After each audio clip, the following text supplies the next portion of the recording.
سورہ ہجر میں ایک آیت میں پڑھ کے سورہ نحل کی طرف چلتا ہوں۔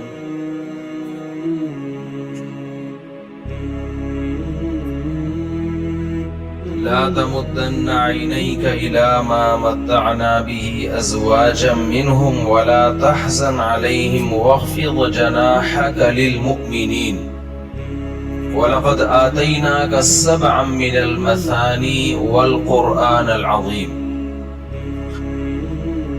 اللہ تعالیٰ کہتے ہیں کہ اے محمد صلی اللہ علیہ وسلم، ہم نے آپ کو 7 آیتیں دی اور قرآن کریم دیا، یعنی سورہ فاتحہ اور باقی قرآن کریم دیا۔ یہ اتنی بڑی نعمت دی ہے کہ اب آپ کی نظر ان دنیا داروں کی طرف نہ جائے کہ ان کو اللہ نے کیسا مال و دولت دیا، اب آپ کی نظر ان کی طرف نہیں جانی چاہیے۔ اس سے ہمیں یہ پتہ چلتا ہے کہ دین اور علم دین، یعنی دین پہ چلنے کی توفیق مل جانا اور دین کا علم آ جانا، یہ اتنی بڑی نعمت ہے کہ آپ کی توجہ اس نعمت کے بعد دنیا کی زیب و زینت کی طرف جا کے حسرت کرنا یہ اب بنتا نہیں ہے۔ دیکھو، اللہ میاں نے یہ نہیں کہا کہ دنیا کمانا منع ہے، اللہ میاں نے یہ کہا کہ جب آپ کو اتنی بڑی نعمت مل گئی تو اب کسی اور کے پیسے کو دیکھ کے پریشان ہونا، دولت کو دیکھ کے حسرت ہونا، کاش میرے پاس بھی یہ سب کچھ ہوتا، تو یہ جب حسرت کرنا بنتا تھا جب آپ کے پاس اس سے چھوٹی نعمت ہوتی۔ جب آپ کو اس سے بڑی نعمت ملی ہوئی ہے تو چھوٹے چھوٹے ٹکڑوں میں مرنا یہ انسان پہ سوٹ بولو نہیں کرتا۔ آپ نے سنا نا بیسے بغیرت والا جو کلپ ہے، غریبوں کو کہ فلاں اتنا دولت مند، فلاں اتنا دولت مند، اس کو دیکھ دیکھ کے غریبوں کو احساس کمتری۔ تو اصل احساس کمتری اس شخص سے ہونی چاہیے جس کو اللہ نے دین دیا اور دین پر چلنے کی توفیق دی، اسے دیکھ کے آپ احساس کمتری میں مبتلا ہو، کیونکہ یہ دنیا مسافر خانہ ہے۔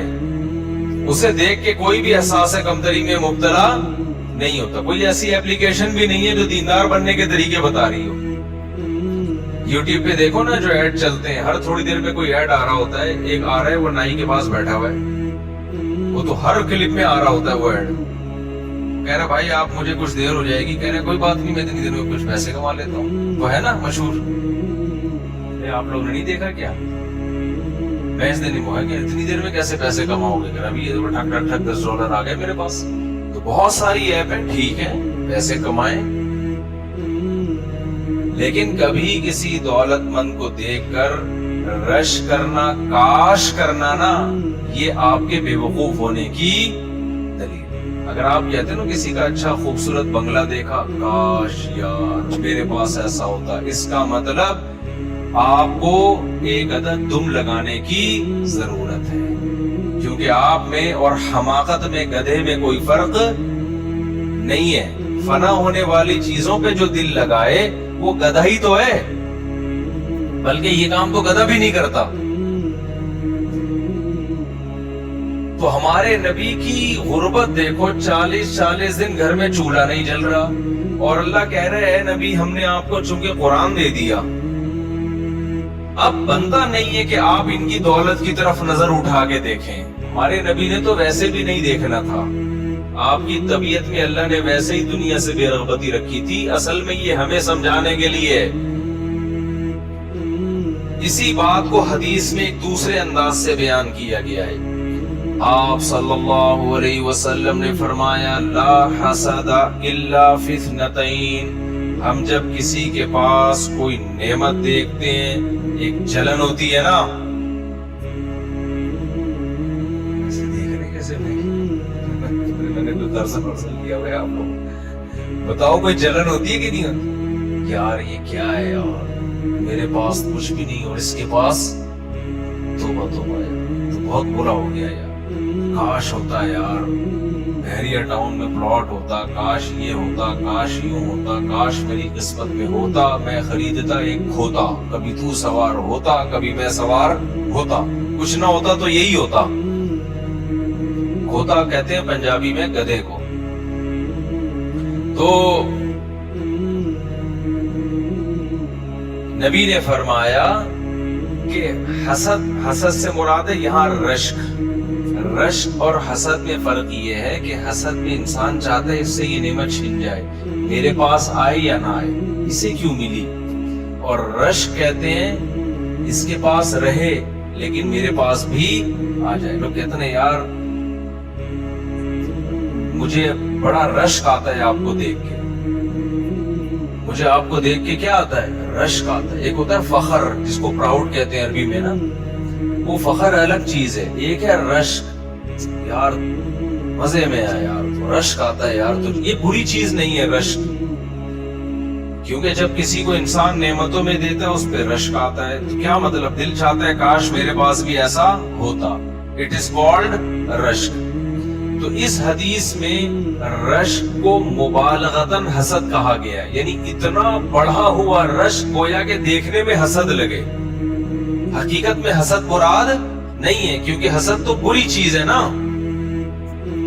تو نبی نے فرمایا رشک دو بندوں کے علاوہ کسی پر جائز نہیں ہے، بے وقوفی ہے کسی اور پہ رشک کرنا۔ صرف دو قسم کے طبقے پہ رشک کیا جا سکتا ہے کہ کاش میں بھی ایسا ہوتا، اس کے علاوہ کسی پہ رشک کرنا کہ یار اس کا اتنا بڑا بنگلہ، اتنا بڑا اس کا جناب استغفر اللہ، یعنی اس کا بحریہ ٹاؤن میں اتنا بڑا گھر، 4 بیویاں کہنے لگا تھا لیکن نہیں کہہ رہا، تو اس کے یہ اور یوں اور اس طرح کی چیزیں جو ہو رہا ہے، اس کے کپڑے دیکھو، اس کی گاڑی دیکھو یار۔ تو نبی نے فرمایا 2 قسم کے لوگ ایسے ہیں جن کو دیکھ کے آپ کو رشک آنا چاہیے کہ وہ واقعی آپ سے بہت آگے نکل گئے، گاڑی بنگلے والا تھوڑے دن میں کہاں جانے والا ہے؟ قبرستان میں مرے گا۔ جو بلڈر ہے نا، جس نے گھر بنا کے بیچا، جس کا بزنس یہ ہے، آپ جس نے گھر خریدا اس پہ رش کر رہے ہو، حالانکہ جو بلڈر ہے نا جس نے ہول سیل کے حساب سے ڈیفنس کے بنگلے بیچے ہیں، تھوڑے دن میں وہ بھی پھٹے پہ لیٹا ہوا ہوگا، ٹھیک ہے نا، پھٹے پہ کیا ہوگا؟ وہ بھی لیٹا ہوا ہوگا، اور اس کی اولادیں جھگڑا کر رہی ہوں گی کہ یہ ہمارا ہے، یہ ہمارا ہے، اور یہ نہیں پتا ہوگا کل ہم نے بھی اسی پھٹے پہ لیٹنا ہے، اور کل ہمارے بچے بھی وہی کر رہے ہوں گے جو ہم اب کر رہے ہیں۔ تھوڑے دن میں پھٹے پہ لیٹنے میں ٹائم نہیں لگتا، ایک پھٹا نا گھر میں لا کے رکھ لو اور لیٹا کرو روزانہ، اس پہ لیٹا کرو روزانہ، ایک پھٹا گھر میں لا کے رکھ لو۔ اچھا اللہ کی قدرت ہے، میں گدے پہ نہیں سوتا، پھٹے پہ ہی سوتا ہوں، مجھے گدوں پہ نیند ہی نہیں آتی۔ ہمارے گھر میں گدے ہیں لیکن میں سوتا پھٹے پہ ہی ہوں۔ تو میں نے اپنے آپ کو ابھی سے پھٹے کا عادی بنایا ہوا ہے، تاکہ جب سچی بچی کے پھٹے پہ لیٹے تو کم از کم کوئی اجنبیت محسوس نہ ہو۔ یہ تو وہی ہے جس پہ ہم روزانہ سویا کرتے۔ ڈر گئے آپ لوگ، مجھے لگ رہا ہے زیادہ ڈر گئے۔ خیر، ڈرو یا نہیں ڈرو، موت ایک ایسی حقیقت ہے جس سے کوئی بھاگ نہیں سکتا۔ ہنس کے گلے لگاؤ یا رو کے گلے لگاؤ، تم لگاؤ نہ لگاؤ، موت کراچی کے کھمبوں کی طرح ہے، کوئی قریب آتا ہے تو کھمبا بارش کے دنوں میں خود بڑھ کے گلے ملتا ہے اس سے، کھمبا کراچی کا خود پیچھے بھاگتا ہے کرنٹ لگانے کے لیے۔ تو اسی طرح میرے بھائی، اینما تکونو یدرککم الموت، اللہ کہتے ہیں جہاں بھی جاؤ گے موت تمہارے پیچھے پیچھے خود آئے گی۔ وہ سلیمان علیہ السلام کا واقعہ ہے نا، پتہ نہیں صحیح ہے غلط ہے، لیکن بہرحال اس سے جو سبق ملتا ہے وہ سبق بالکل درست ہے۔ کہتے ہیں سلیمان علیہ السلام کے دربار میں ایک جو موت کا فرشتہ ہے نا، وہ انسانی شکل میں آیا اور ایک بندے کو گھور گھور کے دیکھنے لگا۔ وہ بندہ حیران، ہی مجھے اتنا گھور کے کیوں دیکھ رہا ہے؟ خیر مجلس ختم ہوئی تو سلیمان علیہ السلام سے اس بندے نے پوچھا یہ کون تھا؟ سلیمان علیہ السلام نے فرمایا موت کا فرشتہ تھا، تجھے گھور گھور کے دیکھ رہا تھا۔ ٹھیک ہے، اس بندے نے کہا بیٹا میرا ٹائم لگتا ہے آگے. تو اس بندے نے کہا سلیمان علیہ السلام سے ہوائیں آپ کے تابع ہیں, آپ مجھے یہاں سے اٹھا کے نا ہندوستان پہنچا دیں, ہند کی سرزمین دور پہنچا دیں تاکہ میں بچ جاؤں. پہنچا دیا, ہوا کو حکم دیا, چل بھائی. کچھ وقت کے بعد اطلاع آئی کہ اس کا وہاں ہندوستان میں انا للہ ہو گیا. پھر موت کے فرشتے سے پوچھا کہ تو اس کو گھور کیوں رہا تھا؟ وہ کہتا ہے کہ اللہ نے مجھے کہا تھا فلاں بجے نا اس کی روح تو نے انڈیا سے ہندوستان سے قبض کرنی ہے. تو میں حیران تھا, وہ اس میں تو تھوڑا ہی ٹائم رہ گیا, یہ بندہ یہاں کیا کر رہا ہے؟ تھوڑا ہی ٹائم رہ گیا ہے, یہ تو تیز رفتار گھوڑے میں بھی جائے تو ہندوستان نہیں پہنچ سکتا, تو یہ یہاں کیا کر رہا ہے؟ اور اللہ بھی غلط نہیں کہہ سکتا. تو جب میں ہندوستان فلاں مقام پہ گیا تو بندہ وہیں بیٹھا ہوا تھا, تو میں حیران تھا. تو پھر سلیمان علیہ السلام نے بتایا ہوگا کہ میں نے ہوا کو حکم دیا, اٹھا کے وہاں پہنچا. تو میرے بھائی, بعض دفعہ انسان جو بچنے کی تدبیریں اختیار کرتا ہے وہی تدبیریں اس کی موت کا سبب بنتی. ڈاکٹر کے پاس گئے تھے کہ اس بیماری میں مر نہ جائیں, اس نے غلطی سے ایسا ٹیکا لگا دیا کہ اسی سے مر گئے. ہوتا ہے نا ایسے. تو موت سے بھاگ نہیں سکتے, تو موت سے دوستی کرنی پڑے گی. موت سے دوستی کا مطلب یہ نہیں کہ آپ کے دل سے موت کا خوف نکل جائے, وہ تو نیچرل ہے. موت کا خوف ہونا یہ ایک نیچرل چیز ہے. حدیث میں آتا ہے موسیٰ علیہ السلام کے پاس موت کا فرشتہ آیا. حضرت موسیٰ علیہ السلام نے پوچھا کس سلسلے میں آنا ہوا؟ اس نے کہا آپ کی روح قبض کرنے کے لیے. حضرت موسیٰ نے زوردار تھپڑ لگائے, اس کی آنکھ نکل کے باہر گر گئی. اللہ کو جا کے اس نے کہا کہ اللہ میں کس بندے کے پاس تو نے مجھے بھیجا ہے؟ ایسے جلالی تھے نا وہ, تو اس نے تو مجھے تھپڑ مار دیا. تو طبعی چیزوں کا خوف جو ہے نا, یہ جو موت ہے یہ طبعی چیز ہے. جب بھی آتی ہے انسان ڈرتا ہے. اس میں کوئی نیک یا بزرگ ہونے سے تعلق نہیں ہے, یہ نیچرل ہے. بعض لوگ خامخواہ میں فنٹر بننے کی کوشش کرتے ہیں, ہم بم سے نہیں ڈرتے. تو ہم تو ڈرتے ہیں, سیدھی سی بات ہے. یہاں کہیں اگر اطلاع ملی نا بم رکھا ہوا ہے, سب سے پہلے میں یہ رکھ کے میں بھاگوں گا باہر, یہ بتا دوں میں آپ سے. اللہ نہ کرے, ویسے تو یہاں تلاشی ہوتی ہے اور کیمرے ویمرے بھی لگے ہوئے ہیں. تو یہ کوئی تقویٰ للہیت نہیں ہے کہ حضرت جی زلزلہ آیا, حضرت پھر بھی کھڑے ہوئے نماز پڑھا رہے ہیں. مرے گا, سب کو موائے گا ایسا حضرت. بم رکھا ہوئے ڈر نہیں رہے, تو یہ خود بھی مرے گا, دوسروں کو بھی, دوسرے بھی پھٹیں گے اس کے ساتھ. حضرت موسیٰ علیہ السلام کو دیکھو, اللہ میاں نے حضرت موسیٰ سے کہا کہ یہ لاٹھی زمین پہ پھینکو. موسیٰ کو علیہ السلام کو پتا تھا یہ اللہ کہہ رہا ہے, اللہ غلط بات نہیں کہہ سکتا اور اللہ مجھے نقصان بھی نہیں پہنچا سکتا. جب لاٹھی زمین پہ ڈالی ہے وہ سانپ بن کے دوڑنے لگی. قرآن کہتا ہے موسیٰ علیہ السلام ڈر کے فرار ہوئے, بھاگے. وَلَمْ يُعَقِّبْ, اتنے خوف زدہ ہوئے کہ پیچھے مڑ کے بھی نہیں دیکھا.